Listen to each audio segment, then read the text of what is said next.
anything you can share about this place and demystify Area 51 a little bit? Yeah, well, Area 51, if you went to where people call Area 51, you'd find that it's not called Area 51. It's called Groom Lake Complex, Groom Lake Air Force Base. It's the home of the Air Force Flight Test Center, Detachment 3, out of Edwards Air Force Base. It's a test and evaluation base. It tests new technology, research, and development. And so that's Area 51 that the people outside the government calls, but it's actually Groom Lake. And there are a number of different complexes at Groom Lake. There's different areas, such as Area 51, Area 50. And the reason it's called Area 51 is at one time it was part of the Nevada Test Center, or Nevada Test Site, where they experimented with nuclear weapons. And when they first surveyed and sectioned out that land in the center part of Nevada, they did it in areas, from Area 1 all the way up to Area 53. And the area that Groom Lake is located was called Area 51. And that's how it was coined, Area 51. But within there's different places, highly complex area, highly complex operations, highly classified. Almost everything that is done there is classified in one way or the other. Do we have extraterrestrial crafts there that we've recovered at crash sites? I would guess yes. Are we reverse engineering them? I would guess yes, that we are. Where would be the best place to test and reverse engineer extraterrestrial crafts? That would be the place. On September 19, 2019, there was this infamous activity on Facebook where people wanted to storm into Area 51. And I know at certain points it was your job to even prevent these things. Do you think people had a chance to even be successful? And if they did, do you think they would have seen something that would have made it to YouTube? Actually, I was out there during that time period. For 11 days, not trying to storm it, but I was working with a film crew doing a documentary. But first of all, the base, the cantonment area, or the actual complex, is inside a very large area. The Nellis Test and Training Range encompasses thousands and thousands of square miles within Nye County and Lincoln County. So the gates are miles away from would be Area 51. And so for anyone trying to enter, it would be virtually a suicide mission to get to where all the classified stuff was. So and in reality, no, they couldn't have stormed it, even if they had a massive amount of people trying to do that. One of the things they did, the Air Force did, was they brought in hundreds and hundreds of troops, military police, to strengthen the civilian security force that guarded the outer perimeter. And then they brought in other methods of security, aerial, they flew drones. There were drones up in the air 24 hours a day, 365, not 365 days, but 24 hours a day during that 7-day period, flying around the perimeter, keeping track of everyone's movements. Plus, the government had secret people within the crowd watching them. The FBI, my former agency, the OSI, which these are all federal agencies. We had federal marshals, they had U.S. Secret Service out there. So they were infiltrating the crowd. So anything the crowd was doing, the government knew what they were doing. So that was a very interesting time. There were a lot of things happening out there. a lot of partying, but to the best of my knowledge, there were only 2 people that actually tried to get inside Area 51 at the Rachel Gate, and they were arrested immediately, almost immediately, by Lincoln County sheriffs. So and not only did we have the military police, we had 9 county sheriffs, we had Nevada state police, and we had Lincoln County sheriffs patrolling the outer perimeter. And those 2 people, they're the only ones that I know that actually tried to enter. They actually did enter, but they got arrested within 20 feet. For 2 episodes, I had the immense pleasure of being the host of Cosmic Disclosure on Gaia, and I was interviewing you, which was very, very nice to do so. Let's have a look at that. Today on Cosmic Disclosure. The perimeter of the base is so far away from the actual cantonment area of the base where all the secrets are. Again, it was a very narrow need to know for me. I knew the complex existed, but I didn't know anything about what was there until one escaped. And then I was given access and then cover up the fact that it escaped. If it had been in contact with anyone that wasn't authorized or anyone outside the base, the local community outside Nellis Test and Training Range, it would be our responsibility as OSI agents to go out and disinform the people. So I had to have knowledge of that particular species that escaped. What is the most spectacular story of that time that you would like to share in the Shifter podcast right now? Probably one of the most complicated but the most successful operations U.S. intelligence did during the time of the 70s and 80s was the U.S. intelligence, because I worked for them, infiltrated every single UFO group in existence, not only in the United States, but in other countries. Now, most other countries didn't have a well-organized UFO groups, but some did. For instance, Germany, France had one, Japan had one. And so we infiltrated those groups. And the reason we did this, so we wanted to know what they knew. Now, UFO groups, especially back in the days with APRO, CAUSE, and MUFON, these groups had connections within a government. They had their own sources within the government. So we wanted to know what those sources were telling these groups. So that's why we infiltrated these groups, and we had sources of information within these groups. And one of our most successful sources we had within UFO groups was William Moore, Bill Moore. A very controversial figure also, because in 1989, he let the cat out of the bag, so to speak, because at a UFO convention, he told everybody what he did as being a spy within UFO groups. And he was actually, we were paying him to do that. And there were many other people that were involved in this too, not just, and I can tell you right now that some of the people that were very prominent within the UFO community, such as Robert Dean, Sergeant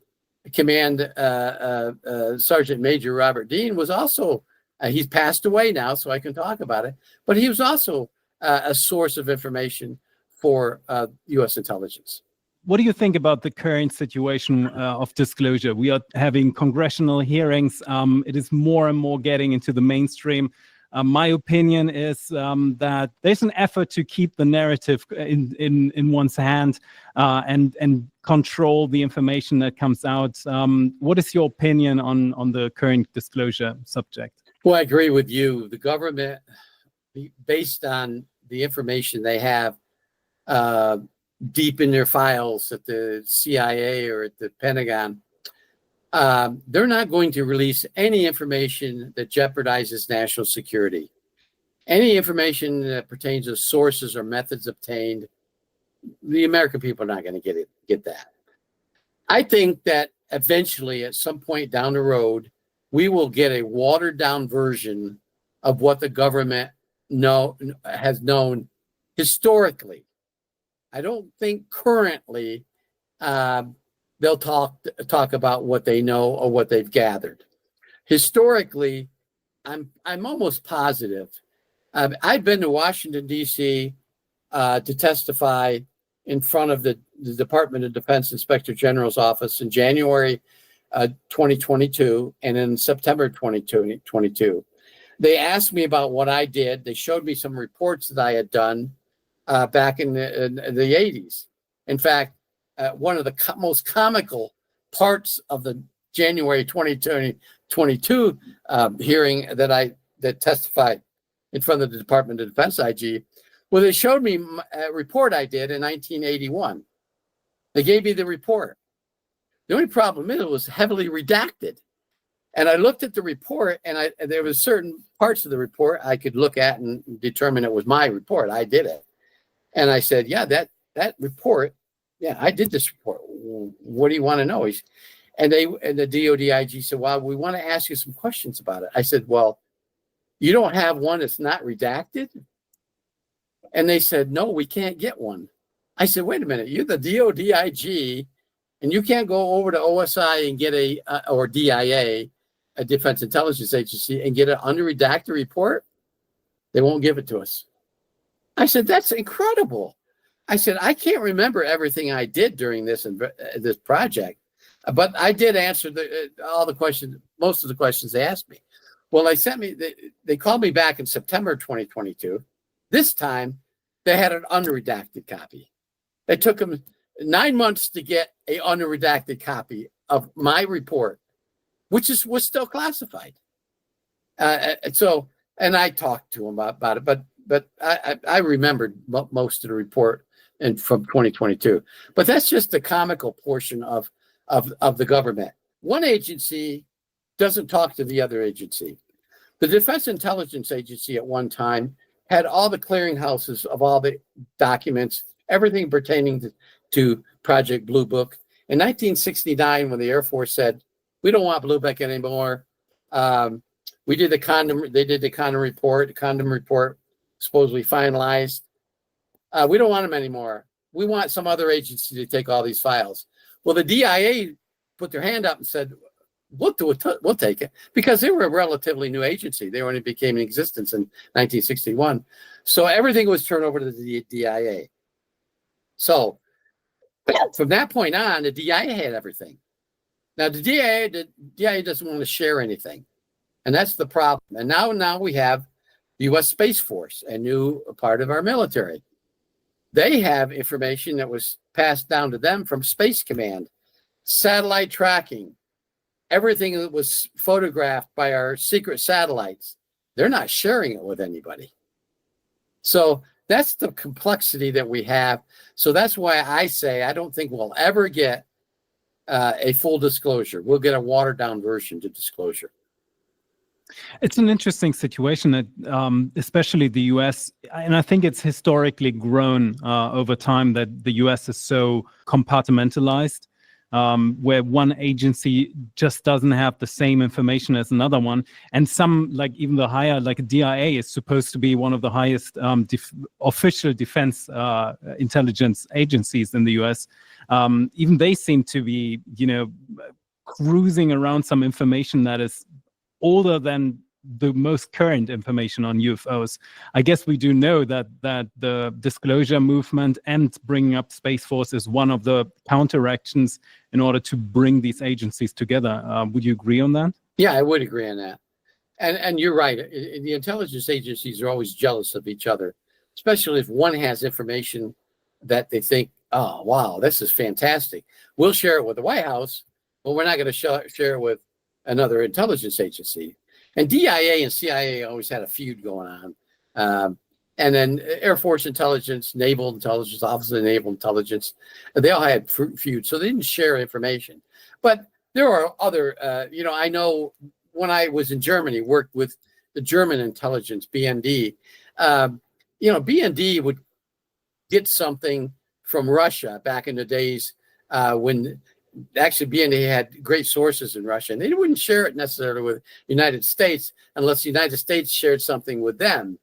And even with inside Germany, the LFV, the BFV, the German counterintelligence, The federal side of it, the Bundes, wouldn't share stuff with the Landes or vice versa. And because I worked with all of them, they'd get some information about primarily terrorist groups back in those days, not necessarily UFOs. So, and in the United States, you're absolutely right. There's a jealousy, and we're not going to get everything that we hope to get from disclosure from one particular agency. We're going to get a White House version of what they want released to the public. The new elect president, Donald Trump, was asked on Joe Rogan on the podcast about UFOs. Let's have a quick look at that. There's a lot of interest in the people coming from space, you know. Yes. And I know you're interested in that. Oh, I'm very interested in that. How much did they tell you about that? A lot. Really? Yeah. What'd they tell you? We do know that about 95% of everything in the universe is actually socially very acceptable. We do know that statistically that is true for Earth. It is true for every human that you meet on Earth. But it also scales up for the rest of at least this version of the universe, and it becomes even more friendly over the period of time and over one's own development, because the universe is, as the word says, just one life form. So do you think that the elected president, Donald Trump, is given information that gives him the idea of the UFO phenomenon being scary in order to raise some funds? Or how do you estimate that situation? Well, I can tell you one thing, that President Reagan was fully briefed. Not all presidents are fully briefed. Carter didn't want to be, and when Carter was briefed, he cried. Nixon knew, and that's as far back as I actually know, because I have people that still are alive in our advanced working group that briefed him. But Reagan knew about the dangers or the hostiles, and that's why he made so many different statements about, you know, what if there was a alien race and so forth that was going to attack Earth. Obama was briefed fully. And Biden, of course, was vice president during that time, so he must have been briefed too, although I don't know that for a fact. I know that Trump had a 2-hour briefing on January 29th of 2017. He had a 2-hour briefing. Now, what he was told in that 2-hour briefing, I don't know. Only he knows. But the normal briefing that Reagan got was close to 6 hours. Now, 2 hours, I guess he just got a summation of what the United States government knows, of what we've got, what we've collected. I don't know that he was fully briefed. But I think this time around, he would want to be fully briefed. I think he understands, based on the show that you just, Joe Rogan show, the public interest in UFOs are so high now. 78% now. Used to be like around 51, 52, 53. It's 78% of the American people want to know what we know about extraterrestrials. And so I think Trump knows this. And I think this is just my prediction, but I think at some point in the first few months of the president, his presidency, he'll designate a UAP czar, so to speak, somebody that's going to delve into it and release as much as he can. Now, I know Harris, if she had become president, I think she would have been more hesitant and more controlled by the intelligence community. You got to understand that Trump doesn't like the CIA. Biden loved the CIA. So they wanted to protect the CIA. Trump, I don't think he just announced that John Ratcliffe will be the director of Central Intelligence. John Ratcliffe is very, very close to Trump. So I think there's not going to be Trump's got to worry about upsetting the apple cart by releasing information about UAPs. There's so much to the subject that we'll never know. We'll know, but other people won't know because it's still classified. But there's things that the American people should know and must know, and the American government is responsible for that. It's an interesting take, especially if you consider that more and more scientific facts are coming out. There's right now, the Space Force has invested I think 150 million US dollars, which is not a lot of money to actually look into a propulsion system, but they are looking into certain nuclear propulsion systems that, and hopefully I'm not spoiling that, but there is certain technology already in use for quite some centuries, and it's now being rolled out in such a way that it has like a logic behind it. Is there anything in particular, considering technology, or some incidents that you know of that you can share? I learned this from working with Dr. Puthoff, or for Dr. Puthoff in the 12 years, is that we know, and I'm not giving away any secrets, we know that there's more than one race of extraterrestrials that visited Earth. And each one of these races have different technologies, different biologics. They're not just one. So we can't categorize alien technology in one small dish. We have to analyze different technologies. We have learned from the technology of the Roswell crash. That was the Eben crash. It came from another planet. We know this creature because we had one in captivity for 5 years. We learned a lot from them. Okay, now we analyze another crash, say the Kingman crash. That's a different technology. We look at that craft, even back in the 50s, and we looked at the Eben craft. We say, wow, these aren't the same. So we knew then that there were different species. And one of the complexities of understanding this was we have to develop our own scientific techniques to master what this technology is. And now it's not one technologies, it's 5 or 6 or 10 or, well, probably more than that now, different races that have visited here and that we have obtained their technologies. And some of them, as we found out in Dr. Puthoff's lab, are so advanced that we can't even go to first grade to understand what this technology is.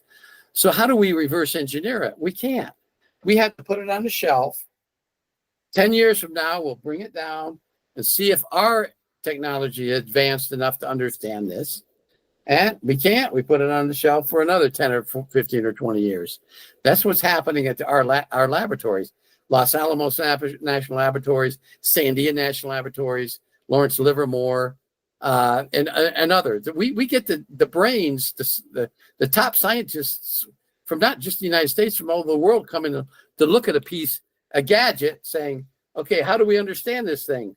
But what we have done was we've had, as you well know, we've had ambassadors come here and help us. And I think the most highly classified portion of this is that where they come from, how they get here, and what they tell us, and how they had advanced our technology through their understanding, making us or teaching us technologies that are out there in the star systems. And I think I can't go more than that into details on that. I understand that because we're on YouTube, and that's all good. I talked to David Adair a few months ago, maybe. He was on the Shifter podcast too, and he talked about the moon landing because he was deeply involved with rockets and so on. And he said one of the major motivations for the moon landing was exactly to analyze what's actually going on the moon, what's going on with ET presence around the moon. What do you know about that subject?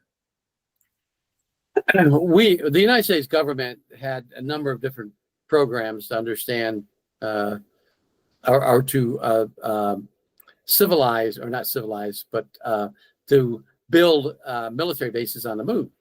That started back in the 50s and 60s. Plans and they're on the internet now. But we didn't realize what was on the moon until we landed on the moon. And I personally sat down, because Dr. Putoff and Neil Armstrong were friends. I've sat down face to face to talk to Neil Armstrong a number of times down at Austin, Texas, at where the Institute for Advanced Studies was.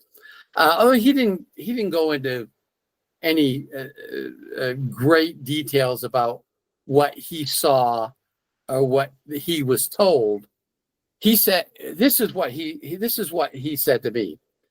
I can't tell you what I was told, what we were told, CERN and the three astronauts. That's classified. But I can tell you what I saw. That's not classified. That's what I saw visually. And I saw things up there on the moon that nobody could explain. And when we went to the secure frequency, radio frequency, to talk to Earth, we were told, don't worry about that stuff. They're not going to hurt you. And that's what stuck in Neil Armstrong's mind. What do you mean? You know these things up here? You know they're not going to hurt me? Well, you know they're not hostile? How do you know? He said, that question was never told to me. And that's the question that's stuck me for all these years, is they knew. How did we know? How did they know? Well, we had classified missions to the moon in the middle 60s, during the Gemini phase of it, that nobody knows about. We put satellites around the moon back in those days. The dark side of the moon. Remember, the moon doesn't move. There's a back side to it.